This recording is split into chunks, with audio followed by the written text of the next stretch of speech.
मिस्र के पूर्व राष्ट्रपति हुस्नी मुबारक को उम्र कैद की सजा सुनाई गई है। यह सजा इसलिए मुकर्रर की गई है क्योंकि काहिरा में जो 18 दिन का आंदोलन हुआ था उसमें बहुत से लोगों को मरवाया गया था, ये आरोप तय हुआ था और उसके बाद दोषी पाए जाने पर मिस्र के पूर्व राष्ट्रपति हुस्नी मुबारक को उम्र कैद की सजा सुनाई गई है। ये तस्वीरें देख रहे हैं आप मिस्र की।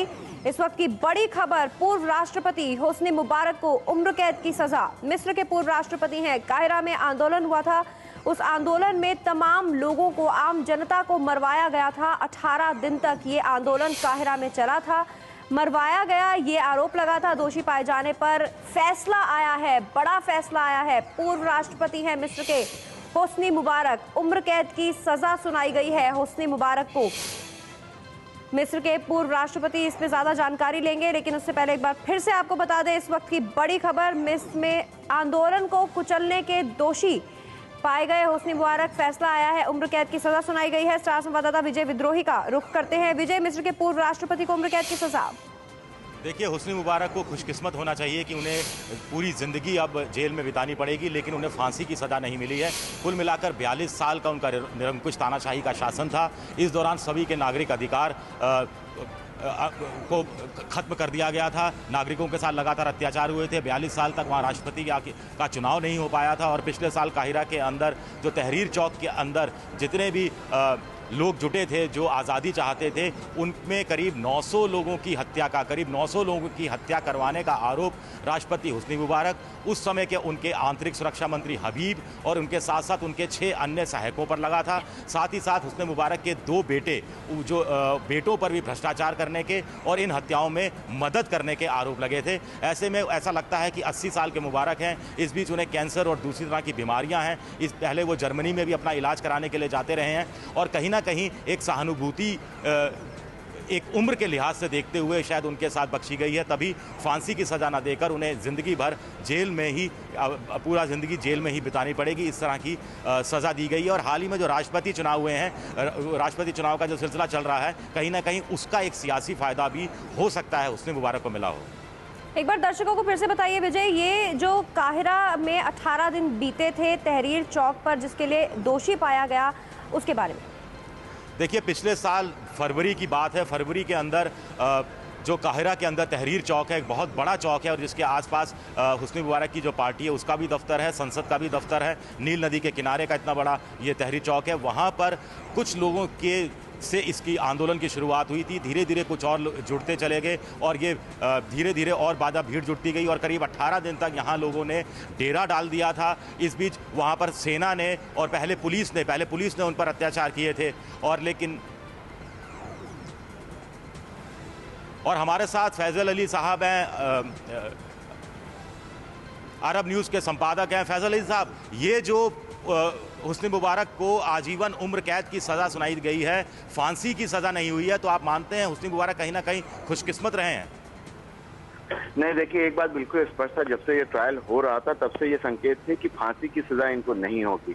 इसलिए कि अगर सबूतों की बात करें तो बहुत स्पष्ट था कि अगर प्रोटेस्टर्स के ऊपर जो ज्यादतियां हुई थी हैं और जो मारे गए हैं, तो उसमें हो सकता है कि राष्ट्रपति होने के नाते उन्होंने आदेश दिया हो उसके दमन का, लेकिन कहीं पर ये कोई सबूत किसी के पास नहीं था और ना इतने दिन जो ट्रायल चला उसमें ये सबूत सामने आ पाया कि गोली चलाने की या उनकी जान, प्रोटेस्टर्स की जान लेने की मंशा या हुक्म हुस्नी मुबारक ने खुद दिया था। तो ये बात बिल्कुल तय थी कि इनको अगर सजा होगी तो उम्र कैद होगी या 10-15 साल की सजा होगी, और उसमें भी प्रोटेस्टर्स के ऊपर जो दमन हुआ था उसको और उसके साथ साथ जो इन्होंने जो धन और संपत्ति जो अर्जित की है उसको लेकर के, तो ये बिल्कुल स्पष्ट है। हम लोग खासकर ये मधुपुर में रहने वाले लोग हैं, उनके लिए ये बात बिल्कुल स्पष्ट थी कि फांसी की सजा मुबारक को नहीं दी जा सकती, इसलिए कि इन सारी चीजों के बावजूद जो भी वहाँ पे क्रांति हुई, जिस तरह से रेवोल्यूशन है, उसके बाद भी अगर आप राष्ट्रपति चुनाव की बात देखें तो कहीं ना कहीं जो हुस्नी मुबारक के अंतिम प्रधानमंत्री थे अहमद शफीक, वो ही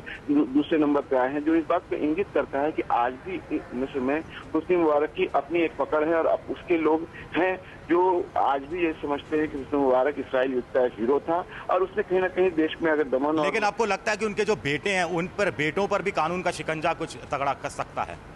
हाँ बिल्कुल, देखिए ये बात तो बिल्कुल स्पष्ट है कि किसी भी हाल में, यहाँ तक तो मैं यहाँ ये भी कहूंगा कि अगर हुस्नी मुबारक जी के अहमद शफीक प्रधान राष्ट्रपति हो जाते हैं तो किसी के लिए भी ये बहुत आसान नहीं होगा कि हुस्नी मुबारक और उनके दोनों बेटों को बरी कर दिया जाए या उनके साथ किसी तरह की नरमी हो। हाँ, ये चेष्टा जरूर की जाएगी कि उनको किसी तरह से ऐसी स्थिति में लाया जाए कि वो सुरक्षित रह सकें, लेकिन बिल्कुल बरी कर दिए जाएंगे ऐसा नहीं लगता है। और इसी का एक नतीजा था कि बीच का रास्ता निकाला गया है और इनको फांसी की सजा ना दे करके इनको उम्र कैद की सजा दी गई। अभी जो राष्ट्रपति चुनाव का पहला चरण पूरा हुआ है, तो ये जो सज़ा दी गई है, ऐसे में आपको लगता है कि जो राष्ट्रपति पद की दौड़ में जो लोग शामिल हैं उनके कहीं ना कहीं समीकरण भी, कहीं ना कहीं पॉलिटिकल समीकरण कुछ बिगड़ सकते हैं? जी देखिए, अब तो रन ऑफ की स्थिति आ गई है। अब जो चुनाव है, पहले दौर का चुनाव समाप्त हो चुका है और अहमद शफीक और मुर्सी जो ब्रदरहुड के कैंडिडेट हैं, इनमें ही टक्कर है। मुर्सी को ज्यादा वोट आए थे और अहमद शफीक जो मुबारक के प्रधानमंत्री रह चुके हैं वो नंबर 2 पे हैं। अब इन दोनों में ही टक्कर है और जिस तरह के आज संकेत आ रहे हैं, जिस तरह से आज उनको सजा हुई है, तो दोनों उसके नतीजे हो सकते हैं। एक तो ये कि वोट पोलराइज होगा, बिल्कुल स्पष्ट है कि जो हुस्नी मुबारक या अहमद शफीक के समर्थक है वो बिल्कुल एक तौर पर एकजुट होंगे, और दूसरी तरफ जो ब्रदरहुड के लोग हैं और उनके समर्थन है, इनकी तादाद काफी बड़ी है मिस्र में, वो लोग भी चेष्टा कर रहे हैं कि अब समय आ गया है कि किसी तरह से एक ताकत लगा करके मुर्सी को राष्ट्रपति बनाया जा सके, ताकि भविष्य में मुबारक जो है बरी ना हो सके या भविष्य में मुबारक के साथ कोई नरमी ना बरती जाए और जो उम्र कैद की सजा उनको दी गई वो बहाल रहे और उसके ऊपर अमल हो सके। इनकी जो संपत्ति है, उसमें मुबारक की संपत्ति है, उसको भी पहले जब्त करने की बात कही जाती रही है। आपको लगता है कि अब बेटों पर जब कानून का शिकंजा तगड़ा कसेगा तो कहीं ना कहीं संपत्ति को जब्त करने को लेकर भी जो आने वाला अगर कोई राष्ट्रपति उनका कट्टर विरोधी होता है तो कुछ सख्ती बरती जा सकती है? देखिए विद्यार्थी जी, एक चीज बहुत स्पष्ट है, जहाँ तक संपत्ति का सवाल है, संपत्ति कहाँ कहाँ है ये बात आज भी बिल्कुल स्पष्ट है कि मुबारक के दोस्त आज भी दुनिया में हैं। अमेरिका से लेकर के खाड़ी देश के दूसरे जो भी राष्ट्र हैं वहाँ भी आज भी हुस्नी मुबारक के दोस्त हैं। तो संपत्ति को बहुत आसानी से जब्त करना बहुत मुश्किल होगा। एक दूसरी बात यह कि जितनी भी संपत्ति है वो हुस्नी मुबारक के अपने नाम पे नहीं है। तीसरी बात ये कि मैं चूंकि सऊदी अरब में रहता हूँ, मुझे मालूम है कि बहुत सारे इन्वेस्टमेंट उनके दुनिया के इस हिस्से में भी हैं और वो किन किन लोगों पे हैं, बेनामी हैं कि उसमें और कौन कौन लोग इन्वॉल्व हैं, किन किन लोगों के साथ पार्टनरशिप है और जिनके साथ हुस्नी मुबारक की पार्टनरशिप है वो भी हर जगह कहीं ना कहीं सत्ता में रह रहे लोग हैं।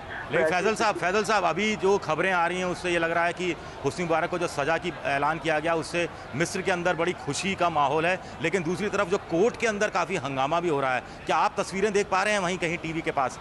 नहीं, देखिए मेरी अभी थोड़ी देर पहले अपने संवाददाता से बात हुई थी, उसने ये बिल्कुल स्पष्ट किया था कि ये बहुत आसान नहीं होगा, अगर सजा होती है तो हंगामा भी होगा और ये बिल्कुल स्पष्ट है। एक बात याद रखिए कि जो अगर कायरो का जो प्रोटेस्ट था या तहरीर इस्फार का जो प्रोटेस्ट था या जिस तरह के प्रोटेस्ट हुए, तो कहीं भी क्रांति होती है तो उसमें पूरा देश इन्वॉल्व होता है, ऐसी बात नहीं होती है। लोग होते हैं लेकिन कुछ साइलेंट मेजॉरिटी भी होती है। तो मैं बार बार ये कहूँगा, इसलिए मिस्र मेरा बहुत जाना आना होता है, हमेशा मैं गया हूँ और जब ये क्रांति हो रही थी उस पीरियड में वहाँ बहुत दिनों तक रहा था, तो उनका विरोध हुआ, उन्होंने बहुत दमन किया है, उन्होंने बहुत ज़्यादा चीज़ें की हैं जो जनतांत्रिक नहीं थी। लेकिन इसका ये आशय बिल्कुल नहीं है कि उसके चाहने वाले या हुस्नी मुबारक को चाहने वाले लोग नहीं हैं, उनके लोग भी हैं, हर मुल्क में होते हैं। लीबिया में भी तानाशाह था गद्दाफी, फिर भी। लेकिन अभी तस्वीरें ऐसी आ रही हैं कि कोर्ट की जो कचहरी है, कोर्ट है, उसके अंदर परिसर के अंदर काफ़ी कुछ धक्का मुक्की है, कुछ स्पष्ट नहीं है, लेकिन कहीं ना कहीं उनके जो समर्थक हैं उनके साथ कपड़े फाड़े जाने की,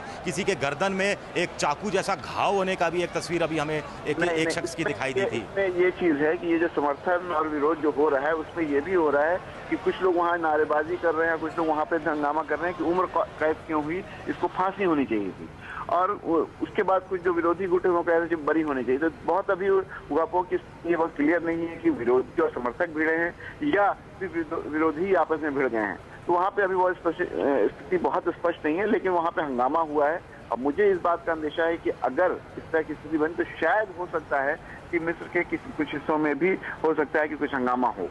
आपको लगता है कि राष्ट्रपति चुनाव में कहीं ना कहीं प्रक्रिया में कहीं इस पर कहीं ये जो हंगामा अगर ज़्यादा होता है तो उस पर कहीं दूसरा विपरीत प्रभाव पड़ सकता है? इसका दूसरा विपरीत प्रभाव पड़ सकता है और उसके साथ साथ जो सबसे मजे की बात है कि जो यूनाइटेड मिलिट्री काउंसिल है जो अभी वहां पे रूल कर रही है मिस्र में, उसको इससे फायदा होगा। वो कहीं ना कहीं ये बताने की चेष्टा करेंगे जनरल तंतावी कि देखिए अगर सारी चीजें छोड़ दी गई या जनतंत्र के नाम पे छोड़ा गया तो स्थिति यहाँ पे भयावह हो सकती है और वो कहीं ना कहीं अपनी फिर से सत्ता पर पकड़ मकान बनाने की कोशिश करेंगे और साथ साथ कहीं ना कहीं मिस्र में जो वोट का पोलराइजेशन है वो भी होगा। अब तीन चीजें एक साथ हो रही हैं फैसल साहब मेरी नज़र में। एक तरफ तो हुस्ने मुबारक को फांसी नहीं हुई है, उम्र कैद की सजा हुई है, तो इससे उनके समर्थकों का हौसला और बढ़ेगा। दूसरा, मुस्लिम ब्रदरहुड जैसी पार्टी है वो राष्ट्रपति पद की दौड़ में सबसे ज़्यादा आगे है और इससे जो वो तहरीर चौक में जो समर्थक इकट्ठे हुए थे डेमोक्रेसी के, उनका कहना है कि हम इस तरह की राजनीति, इस तरह की लोकतंत्र नहीं चाहते थे जिसमें मुस्लिम ब्रदरहुड जैसी पार्टी सत्ता में आए जो कि पूरी तरह से शरीयत और इन चीज़ों पर ज़्यादा यकीन करती है। तो ऐसे में आपको लगता है कि नई तरीके से कहीं ना कहीं चीज़ों का ध्रुवीकरण हो रहा है? बिल्कुल नई तरीके से चीजों का ध्रुवीकरण हो रहा है और एक बात ये भी हो रही है कि जिस तरह की स्थिति बनी है और पहली बार मुस्लिम ब्रदरहुड जो इतने साल से बैंड थी उसको ये लग रहा है कि सत्ता के बहुत करीब है, तो कहीं ना कहीं उनके अंदर भी एक सोच की प्रक्रिया जारी है और वो भी इस बात की चेष्टा कर रहे हैं, लोगों तक पहुंचने की कोशिश कर रहे हैं कि अगर हमारा कैंडिडेट राष्ट्रपति होता है तो शरिया या उससे चीजें हैं जो उसके कुप्रभाव या दुप्रभाव कह सकते हैं या जो ऐसी चीजें जिससे वेस्ट को और खास करके जो नॉर्मल लोग हैं, जो सेकुलर लोग हैं, उनको दिक्कत है, वैसी चीजों पर अमल नहीं करेंगे। और ये बहुत स्पष्ट कहा था मुर्सी ने अपने कैंपेन में भी ब्रदरहुड के जो उम्मीदवार हैं कि अगर हम लोग आते हैं सत्ता में तो जो स्कार्फ बांधने की बात है वो स्कार्फ के लिए हम लोग जोर नहीं देंगे। बीचेस पे अगर किसी को एतराज है, कोई जाना चाहता है और छोटे कपड़ों में रहना चाहता है तो उसको ही बंद नहीं करेंगे। कहने का मतलब ये है कि ब्रदरहुड भी ये चेष्टा कर रही है कि वो लोगों तक पहुंच सके और वो सिर्फ इसलिए, ऐसा नहीं कि उनकी जो नीति है उसमें कोई परिवर्तन हुआ है, क्योंकि वो एक चीज कह सकते हैं कि वो प्रैग्मेटिक हो गए हैं और इस बात में कि अगर ज्यादा कट्टरपंथ करेंगे तो शायद वो सत्ता में ना आ सकें या शायद और दुनिया उनको एक्सेप्ट नहीं करेगी। फैसल साहब, अभी हम तस्वीरें ये देख रहे हैं कि पुलिस भी है सड़कों पर, हुस्ने मुबारक के समर्थक या विरोधी अभी हम कुछ साफ नहीं है, वो लोग भी हैं, आपस में धक्का मुक्की जैसी भिड़ंत जैसी स्थिति नौबत ऐसी नज़र आ रही है, कैमरे भी हैं। तो कहीं ना कहीं ये जो कोर्ट का जो फैसला आया है उससे एक वर्ग में नाराज़गी है, एक वर्ग में कहीं ना कहीं खुशी भी है और अब पुलिस के सामने बड़ी दिक्कत है कि कानून व्यवस्था कैसे बहाल की जाए। हाँ बिल्कुल, ये स्थिति तो बनी रहेगी। मैंने आपको स्पष्ट कहा कि ये विरोध और समर्थन दोनों चलता रहेगा हुस्ने मुबारक का और खासकर के अलेक्जेंड्रिया में क्या होता है ये देखना होगा, क्योंकि अलेक्जेंड्रिया के रहने वाले हैं हुस्ने मुबारक, वहाँ की कोई प्रतिक्रिया नहीं आई है। लेकिन पुलिस के लिए भी बहुत कड़ा समय होगा कि किसी तरह से ऐसी स्थिति ना बन पाए कि उनको बल का प्रयोग करना पड़े, इसलिए कि अगर ये होता है तो उसका सीधा असर अगले हफ्ते होने वाले राष्ट्रपति चुनाव पे पड़ेगा। एक मुबारक साहब की उम्र 80 साल थी, बीमारियां हैं, ये भी एक वजह रही कि उनको फांसी ना देकर उम्र कैद की सजा दी गई? नहीं, ऐसा कुछ नहीं है। अगर ये बात जजमेंट में अभी कहीं पर नहीं आई है कि उनकी बीमारी को देख के ये कहा गया है, बिल्कुल स्पष्ट ये कहा गया है कि जो चीजें इनके ऊपर साबित थी उसके हिसाब से ये फैसला हुआ है।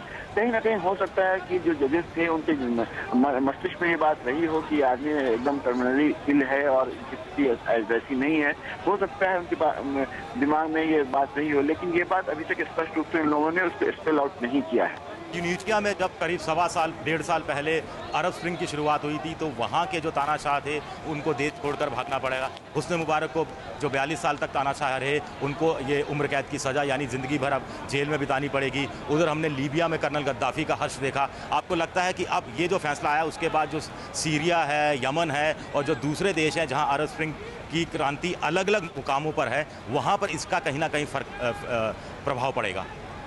हाँ बिल्कुल स्पष्ट है। जिस तरह ट्यूनीशिया से ये आंधी उठी और उसके बाद मिस्र होते हुए अभी सीरिया तक पहुंची है, तो कहीं ना कहीं बशर असद के लिए भी स्थिति बहुत विकट हो गई है। और यमन में तो चुनाव हो गए, वहाँ रहने वाले अली अब्दुल्ला सालेह 29 साल की राष्ट्रपति पर कार्यकाल के बाद उनको देश छोड़ना पड़ा। आजकल वो ओमान में है शायद, और कम से कम पद से हटना पड़ा। तो जाहिर बात है बशर असद के लिए भी स्थिति थोड़ी मुश्किल होगी और जो उसके साथ साथ जो दूसरे तानाशाह भी हैं मध्य पूर्व में और खाड़ी के देशों में, उनके लिए भी ये सोचने का समय जरूर हो गया है कि या तो वो जनतंत्र को अपनाएं या तो वो जो सुधार की नीति है उसको अपनाएं।